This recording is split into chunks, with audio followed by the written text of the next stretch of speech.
When we talk about the potentially best ETFs for the long term, and also thematic ETFs, we can't forget the theme of semiconductors.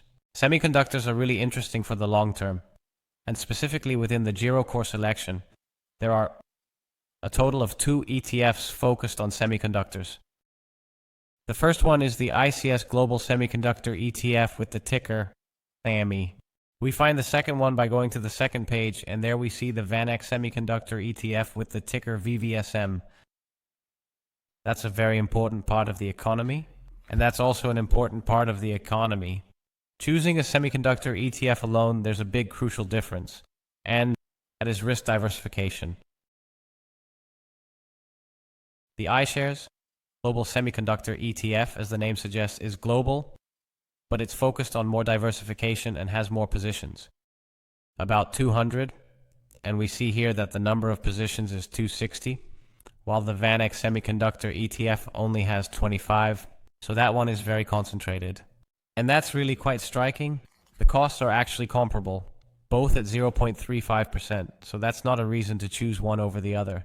What's interesting is that although in a downward market, like in 2021 for example, until the drop here somewhere in 2022, the iShares Global Clean Energy performed with a decline of about 43%, or let's say 40%. Meanwhile, the recovery from that same moment up to today is around 26%. What's interesting is that if you look at the VanEck Semiconductor ETF during that same time frame, it also dropped by about 43 to 40%. However, during the recovery going upwards, the return is significantly higher at 63%. So here we see a typical example of diversification. In other words, having too many stocks, in this case the IHS Global Semiconductor, with a lot of losers in it, is not favorable, while the VanEck Semiconductor, with only 25 holdings, performs significantly better. VanEck has chosen the best winners in her thematic ETF from VanEck, and this is really crucial. The best winners from the past few years don't necessarily have to be the best winners for the coming years. Yeah, I don't really know exactly which ones those will be either, so that's very important for the success story of VanEck Semiconductor. The ETF with the ticker SMH, that's the international ticker, or in the Giro core selection, the ticker VVSM to save on transaction costs. Now, a big difference besides the positions is of course the top 10 ratio.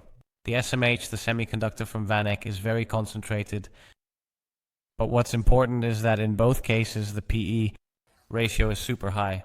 The iShares Global Semiconductor ETF has a PE ratio, a ratio above 30.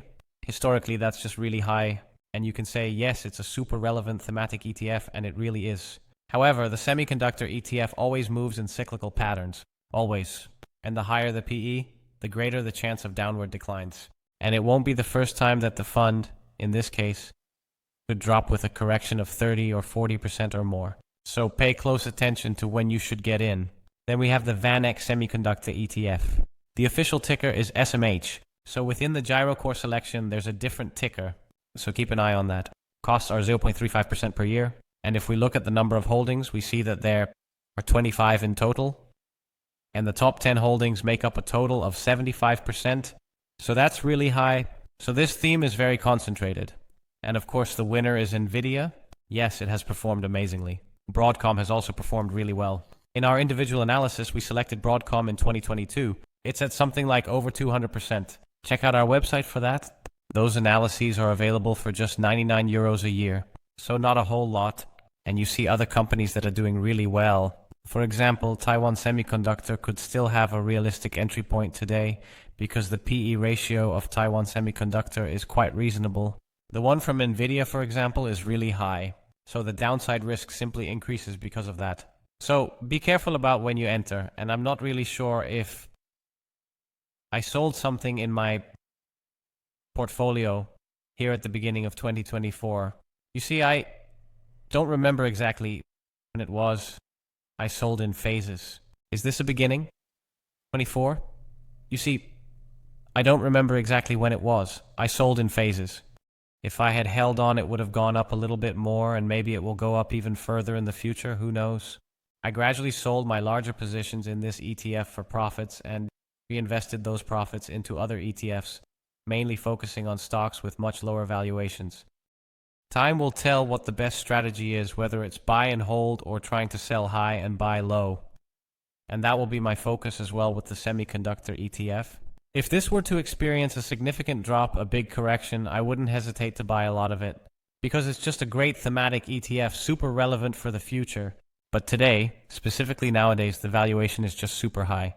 So pay close attention to that. Now, if we take a look at the rating in our data model, we see that it has a buy rating. That's compared to all the other ETFs in the data model. And actually, the main reason is that the momentum is still very strong. Look, the 5-year total return of this ETF is 300%. So in 5 years, your wealth has quadrupled. If you had invested 10,000 euros, that would be 4 times, which means 40,000 euros. But like I said, it has risen so quickly all day that the chance of further increases is simply less likely. But it never says never. But determining the right moment is very important. It's a crucial weighting in this factor model, which is why it still gets a buy signal. So really pay attention to the risk. You see that it's called factor D, higher volatility, much higher than the average and even the median ETF. You also see the annualized volatility is 34%. I already mentioned it. The semiconductor industry moves in cycles, and Nvidia is doing great right now. But when valuations are sky high, the same goes for all these other companies. When orders are a bit lower during a less favorable economic time, high valuation will be heavily punished with a correction. So time will tell, but only for the very long term. The next semiconductor ETF within the core selection of the gyro looks really interesting to buy. And actually, to avoid market timing, you could choose to just buy every time there's a short-term drop of about 10%. And every time it drops further, then you basically get lucky and can buy more at lower prices. If you get lucky and it keeps rising from now on, at least you've already taken some initial positions. I doubt that it will rise a lot, but time will tell.